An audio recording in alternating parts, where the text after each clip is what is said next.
موت کے مسافر سلسلے وار کہانی۔ دوستو، آپ سے گزارش ہے صحیح معلومات آپ تک اس یوٹیوب چینل کو زیادہ سے زیادہ سبسکرائب، لائک اور شیئر ضرور کریں۔ امینہ اور اریتا باہر آئی۔ امینہ نے امیر کے سر پر شفقت سے ہاتھ پھیرتے ہوئے پوچھا، بیٹے تم رکو گے نہیں؟ نہیں ماں، ہمارا یہاں رکنا ہمارے لیے ہی نہیں، اس قصبے کے لیے بھی خطرناک ہوگا۔ میں آپ سے رخصت کی اجازت چاہتا ہوں۔ آپ دیکھیں گی عنقریب ایسے حالات پیدا ہوں گے کہ میں کھل کر آپ کے پاس بیٹھ سکوں گا۔ امینہ نے اپنے پیچھے کھڑی اریتا کی طرف دیکھتے ہوئے کہا، اریتا، ان کے لیے کچھ کھانے کا سامان لے آؤ۔ امیر منع کرتا رہ گیا، پر اریتا بھاگتی ہوئی اندر چلی گئی۔ تھوڑی دیر بعد وہ واپس لوٹی۔ اس کے سر پر سیب، انجیر، خشک گوشت اور پنیر سے بھری ہوئی ایک ٹوکری تھی۔ اریتا امیر کے گھوڑے کے پاس آئی خرجین کھولنے کے لیے۔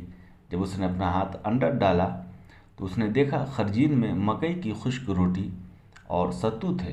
اریتا اداس ہو گئی، شاید اس خیال سے کہ امیر کو کھانے کے لیے ایسی سادہ خوراک میسر ہے۔ پھر اس نے ان خیالات کو جھٹک دیا اور ٹوکری کی ساری چیزیں امیر کے گھوڑے کی خرجین میں ڈال کر دوبارہ وہ امیر کے پاس آ کر کھڑی ہو گئی۔ امیر نے امینہ سے اجازت لی، ایک الوداعی نگاہ اریتا پر ڈالی اور اپنے گھوڑے پر سوار ہو گیا۔ اریتا خالی ٹوکری ہاتھ میں لیے کسی بوسیدہ مجسمے کی طرح اداس کھڑی اسے جاتا ہوا دیکھ رہی تھی۔ سیدابین سے نکل کر امیر اس شاہراہ پر آ کھڑا ہوا جو وہاں سے نیشاپور کی طرف جاتی تھی۔ ابو نواس اور حوازن کی طرف دیکھتے ہوئے اس نے کہا، تم دونوں اب یہاں سے اپنی پوری رفتار کے ساتھ قزوین کی طرف روانہ ہو جاؤ۔ وہاں کچھ دن رک کر آرام کر لینا۔ وہاں سے سمرقند اور وہاں سے کوہستان عطائی اور صحرائے گوبی کے راستے دشت تاتار کی طرف چلے جانا۔ حاضر دماغی اور دانش مندی سے اپنا فرض ادا کرنا۔ میں اور سب ساتھی یہاں تم دونوں کی واپسی کا بے تابی سے انتظار کریں گے۔ یاد رکھو، تم دونوں میرے دایاں بازو ہو اور میں دل پر پتھر رکھ کر تم دونوں کو الوداع کہہ رہا ہوں۔ میں تم دونوں کا ایسی ہی بے تابی سے انتظار کروں گا جس طرح پیاسا بڑی بے تابی سے پانی کو تلاش کرتا ہے۔ اور ابو نواس، تم اپنی خرجین میں میری خرجین سے بدل لو۔ اریتا نے اس میں کھانے کی کافی چیزیں ڈال دی ہیں، راستے میں یہ تم دونوں کے کام آئیں گی۔ ابو نواس، اس نے گھوڑے سے اترتے ہوئے کہا، اس میں تھوڑا سا حصہ ہمیں دے دیں، باقی آپ لے جائیں۔ نہیں، تم سب یہ چیزیں رکھ لو، ہمیں راستے کی سراہوں سے کھانے کو بہت کچھ مل جائے گا۔ ابو نواس نے امیر کے قریب آتے ہوئے کہا، کیا یہ آپ کا حکم ہے؟ حکم سمجھو یا ایک بھائی کی التجا، بہرحال تم دونوں یہ سب چیزیں ساتھ لے جاؤ، اس میں میری خوشی اور خواہش ہے۔ ابو نواس نے جواب میں کچھ نہ کہا، امیر کی خرجین سے اپنی خرجین بدل لی۔ امیر، حشام اور جابر نے ابو نواس اور حوازن سے باری باری مصافحہ کیا۔ اس کے بعد وہ جدا ہوئے اور مختلف سمتوں کو اپنی منزل کی طرف روانہ ہو گئے۔ ابو نواس اور حوازن کا رخ قزوین شہر کی طرف تھا۔ امیر اور اس کے ساتھی اپنے مسکن کی طرف جا رہے تھے۔ ابو نواس اور حوازن قزوین شہر میں 2 دن رکنے کے بعد پھر اپنے سفر پر روانہ ہوئے۔ پہلے بخارا آتے، وہاں سے سمرقند اور پھر آگے انہوں نے اپنا رخ شمال مشرق کی طرف کر لیا۔ اس طرح کوہستان عطائی کی طرف جانے کے لیے وہ شاہراہ ریشم پہ چڑھ گئے۔ کاشغر سے آگے اس جگہ جہاں کوہستان عطائی اور صحرائے گوبی ایک دوسرے سے گلے ملتے ہیں، انہیں شمال کی طرف مڑ کر اس شاہراہ پہ چڑھنا تھا جو یورپ کے دریائے دولگا اور یورال سے لے کر دشت تاتار کے مشہور دریا کیرولانا تک جاتی تھی، اور پھر وہاں سے شمال کی طرف یہ سڑک تاتاریوں کی مشہور جھیل بیکال تک چلی گئی تھی۔ لیکن یہاں آ کر وہ بھٹک گئے، چونکہ اس جگہ یہ شاہراہ طوفان کے خیابانوں میں سے ہو کر گزرتی تھی، لہٰذا وہ اپنے راستے کا صحیح تعین نہ کر سکے اور صحرا کے اندر تک چلے گئے۔ جب صبح ہوئی تو انہوں نے دیکھا ان کے سامنے گوبی کا خشک اور بنجر صحرا پھیلا ہوا تھا۔ اس صحرا کی مٹی جلی ہوئی تھی اور ہر وقت آندھیاں اٹھتی رہتی تھی۔ صحرا کے اندر اگر کوئی چیز اگتی تو وہ صرف خاکستری رنگ کی املی اور نازک خاردار جھاڑیاں